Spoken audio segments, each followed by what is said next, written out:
Everybody's working for the weekend. Hey, it's time for a Friday edition of the Classic Guitar Rock Daily Update. I gotta say, first, a few things going on. I'm having a bad hair day, so don't look at my hair.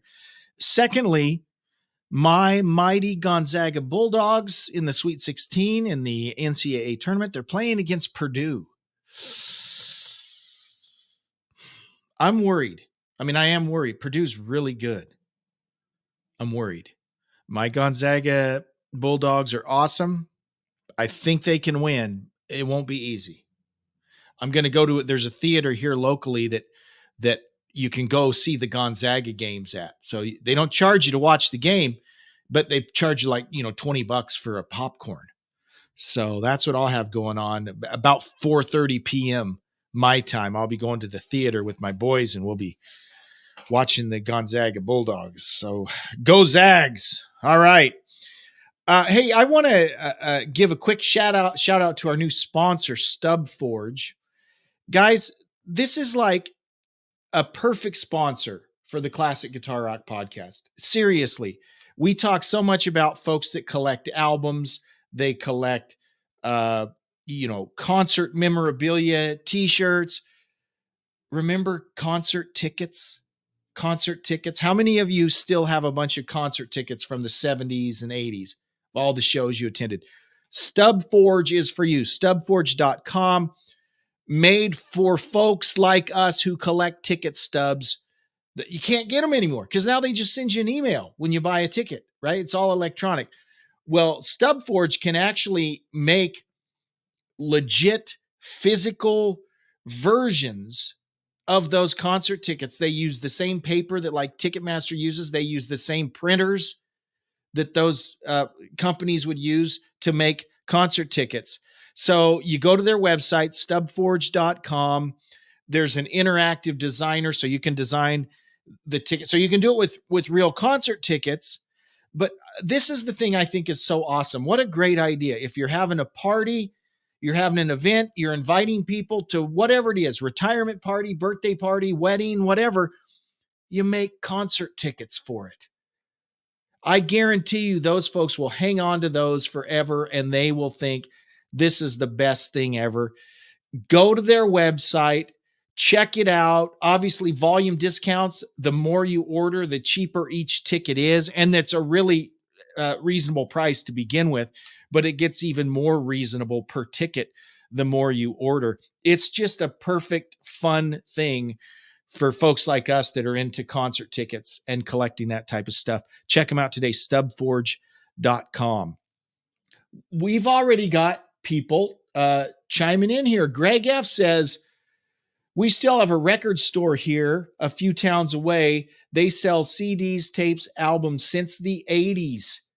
Okay, so you can still go and buy at record stores CDs, tapes, and albums since the 80s. That is awesome. I'm wondering, Greg, do you still have old concert tickets? I'd be interested to know if you've hung on to any of yours. I have a few, not a whole bunch. I didn't say them all, but I've got a few. And Greg replies, yes, he does. So there you go. Stubforge.com. Check those guys out. All right, let's get to the news now. And Greg, thank you for checking in this morning. An artist who created a new sculpture for a Paul McCartney benefit single says the piece was banned because it was unflattering. Okay, so I have a few problems with this story here. This guy was not banned. Okay, when someone does not select your offering, it doesn't mean you're banned. It means they didn't want it because it looks like crap. And if you've seen this photo, it's a terrible work of art. If I was Paul McCartney, I wouldn't have chosen it either. Looks like crap. But this guy says he was banned. He wasn't banned. They just didn't pick yours because it's crap. Big difference between not being selected and being banned. He says, this year I sculpted Paul McCartney, but my contribution was banned by Macca, which is short for those, what they call McCartney, and the gang because it was too unflattering. Well, yeah, it is unflattering. It looks like crap. So what happens is there's this and it's all for a good cause, right? They do this thing where artists will donate their music to be used as part of a campaign to raise money for this organization called War Child. It helps children that are victims of war. And his piece wasn't chosen. It wasn't banned. It wasn't chosen because it's crap. He said, but he auctioned it. Here's the good news. He was able to auction this banned piece of art, and he made lots of money that will go to this cause. So that's great. He said if they'd left it alone, it would have been lost in the 700 odd secret 7-inch sleeves. Again, part of the campaign, you get this, they sell these records and there's whatever, but now they've banned it. It's getting all this extra attention. So great that this is able to make more money, right, from it, but he wasn't banned. Silly. Oh, and Pat Benatar, Pat Benatar's the next story. McCartney issued a statement over it, and he said, I've never even seen this sculpture that this guy made. So some of his people, it didn't even get to Paul. His people said, no, we don't want that because it's crap. And it is crap. You can find the picture of it. It looks kind of, it's just stupid. It's why I wouldn't pick that. If someone made a picture of me that makes me look goofier than I actually look, why would I pick that? Anyways, now let's talk about Pat Benatar and her husband, Neil Giraldo. Neil Giraldo, one of my favorite guitarists from the 80s. Guy was awesome. Of course, he played for Pat Benatar. People don't know he also played on the first Rick Springfield album, which for my money is maybe Working Class Dog is one of the best power pop records ever. Side one of that record, flawless. The guitar playing, flawless. Anyways, Neil Giraldo's awesome. Pat and Neil are kicking off a tour. They've been busy. They did over 50 dates last year. And they're off to another busy year this summer. In fact, they're coming through my neck of the woods in August. And my wife has already asked if we want to go. And I'm like, yeah, we want to go. So they're kicking off their tour. They're calling it the Funtastic Tour. They're going to, they've got dates. They got a bunch of dates all over the country. They're swinging through my part of the world in August. So I will try and check them out then. Now, here's one problem I have. Okay. I don't mean to get grumpy. And Greg says Neil is an underrated guitarist, big time underrated, brilliant guitar player, just an awesome guitar player and producer, just a really talented guy. Pat Benatar, obviously talented, great singer. And they're just a great partnership. They've been together since 1980.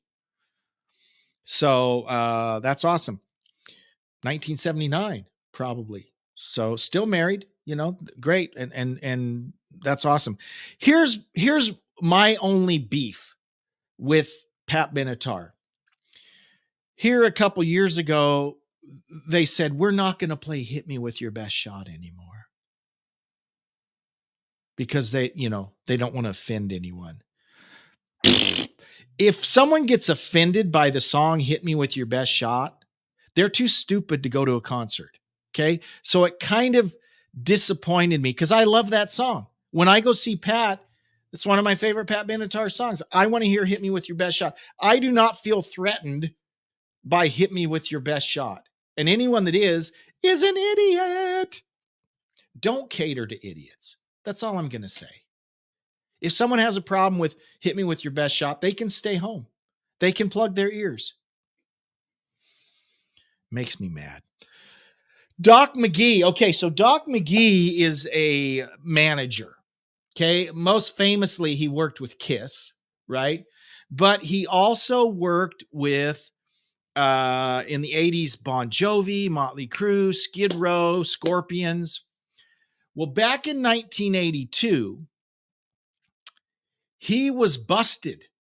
He was involved in a drug smuggling ring. They were bringing in a bunch of illegal weed. Okay. The Devil's Lettuce.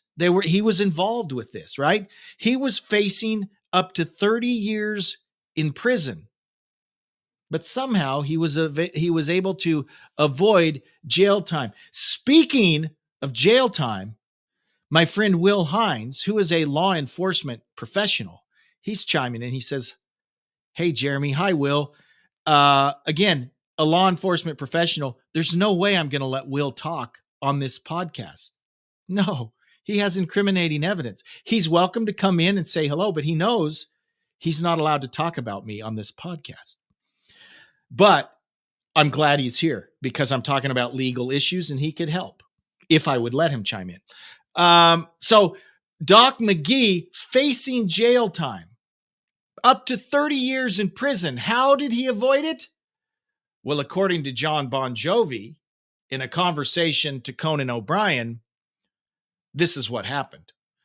John Bon Jovi says, quote, to keep him out of jail, I had to go to the Soviet Union.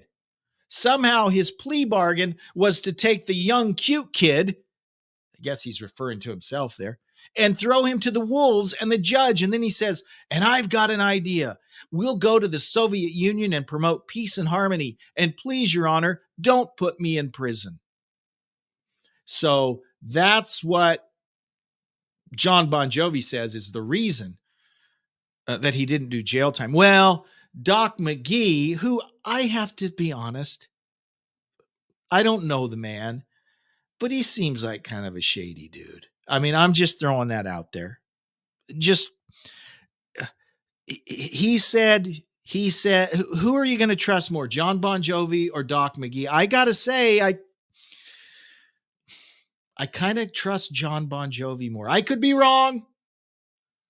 I just am throwing it out there. But Doc McGhee says the real truth of the matter is that it had nothing to do with it. The real truth of the matter is it had nothing to do with it, period. What judge in this world would say, okay, I'll tell you what I'm going to do. I'm going to let you off. You just have to do the first show in the history of the Soviet Union. Nobody's going to say that. So that's what he says. But then listen to this. He goes further. Before that show, I had Motley Crue, Aerosmith, Bon Jovi. We had everybody in rehab. I was very into keeping people. I was very into keeping people, trying to get them to understand where they fit in life without drugs and alcohol. Remember in 82, he was busted for smuggling in marijuana, but now he's concerned about people not doing drugs. So this was one of the ways with the Make a Difference Foundation that I could bring doctors from the West to Russia to teach them how to treat drug and alcohol abuse. The artists, including Bon Jovi, Motley Crue, Ozzy Osbourne, Skid Row, and Scorpions, were not paid for their performances. Meanwhile, McGhee claims he financed the entire undertaking himself. But here's where it's interesting. He concedes, Doc McGhee does concede that the Moscow Music Peace Festival could be considered a byproduct of his legal problems. It had nothing to do with Doc McGhee other than I wanted to go to Russia. I don't. What do you think? What do you think? From the Brave New World file, we have a couple of technology stories here. You know, we all know that at some point, artificial intelligence is going to take over the world and it'll be like Terminator and Logan's Run and all that. I mean, it's coming. It's coming. So what does this mean to music? Well, Accept guitarist Wolf Hoffman. Remember back in the 80s, Wolf had the cool 80s hair, and now he looks like Bruce Willis. I mean, he looks great, but it's a completely different look. He's bald, right? He's in really good shape and he can still shred with the best of them. He talks about AI and musicians using certain AI tools now. He says, quote, well, the potential good is that, yeah, you can create sometimes. Like, for instance, I tried it for lyrical ideas and it's scary good, to be honest. You can just say, hey, write me a song lyric or something, and it spits out some pretty amazing stuff. But of course, you have to say, is this really what I wanted to say? And is it me? Well, then how would I really say it? So you still have to tweak it. And we ended up never using any of it but for songwriting and demoing stuff, I was quite intrigued. I found it intriguing. It gives you a bunch of ideas that you hadn't thought about. And of course, I've seen some images that were done with AI that I thought, whoa, a designer or a human would have to spend a lot of hours creating that thing, but it spits it out like that. So, and guys, in my real job, I use a tool, for instance, that helps me create, not create's not the right word, design training. Okay. So for instance, there's an AI tool that I can go in and I say, I want to do training on, I put in some keywords, blah, blah, blah. It will search this database of thousands of courses and you tell them I want it to be 2 hours long. It'll basically go in and spit out courses, segments, edit out chunks of existing learning that meets your criteria. And so in a matter of minutes, I can do something that in the past would have taken me days. So there is value in AI. Now, where it gets scary, and we see this on YouTube all the time. Have you seen all the videos where the AI creates a sound-alike voice? You'll hear a video that sounds like Joe Rogan, but it ain't Joe Rogan. It's something stupid, but it's Joe Rogan's voice or Patrick Stewart's voice or Vincent Price's voice, whoever. That's kind of creepy. And the deep fakes, right? Video, not just with audio, but with video.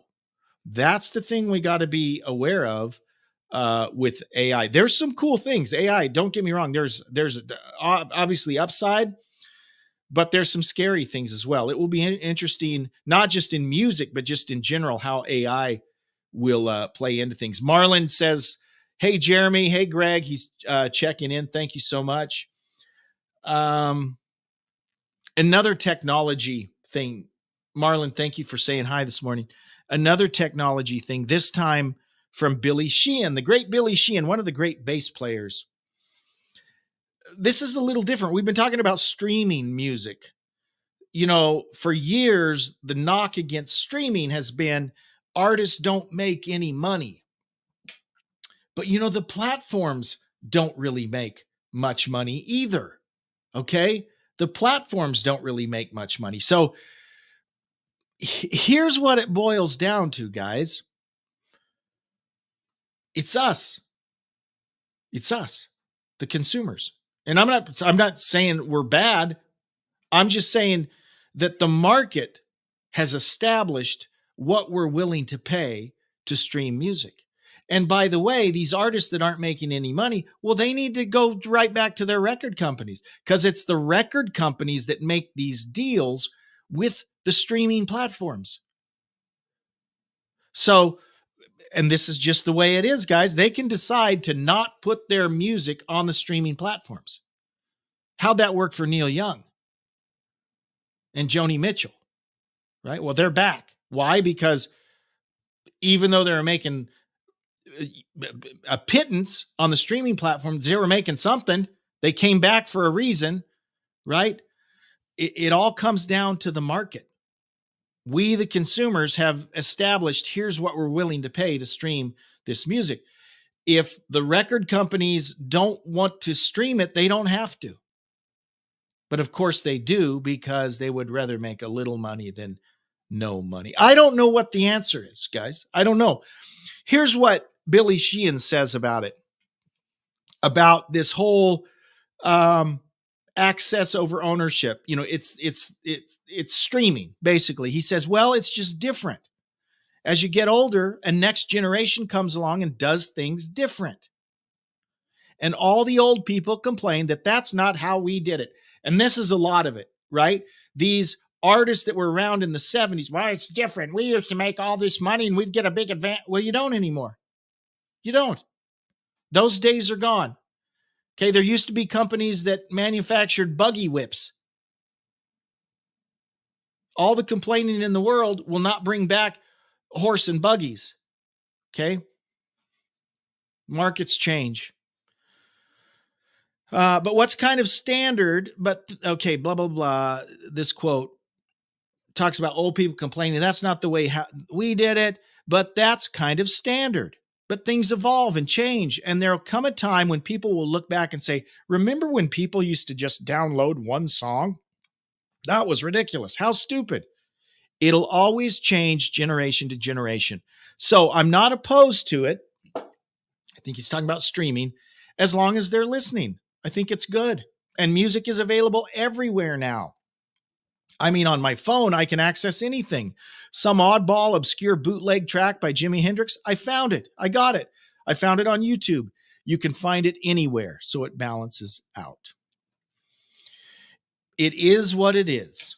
Okay? Yeah, it's different. And we might miss the good old days. The artists make the good old days, miss the good old days, but it's changed. Brave new world. Joe Satriani. Now, we've talked about this last week. Joe Satriani and Steve Vai, they've known each other for 50 years, right? And they finally have released their first ever single together, The Sea of Emotion, Part 1. We talked about that last week. But we know Joe's in the midst of preparing for this Best of All Worlds tour. It's Sammy Hagar's tribute to Eddie Van Halen, because the Van Halen camp isn't doing anything. So Sammy's going to do something.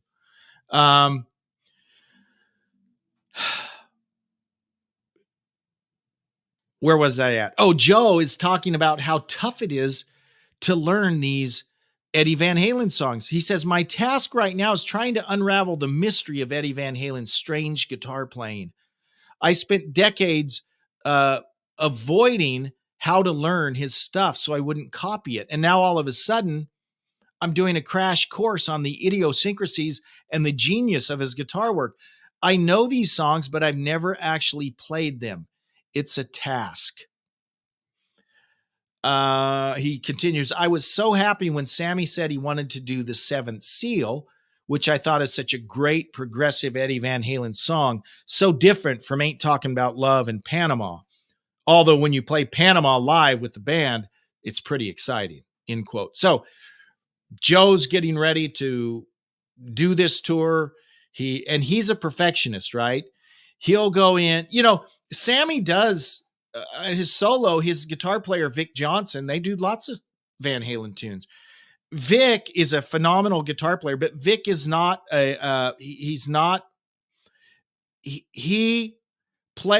does justice to the songs, but you can tell he's not playing them note for note. He's not staying up late at night, pulling his hair out, trying to figure these out. I am guessing that when we go see this tour, the Best of All Worlds tour with Joe, who has been spending the last 3 months nitpicking these Eddie Van Halen songs, I bet he plays them like note for note, right?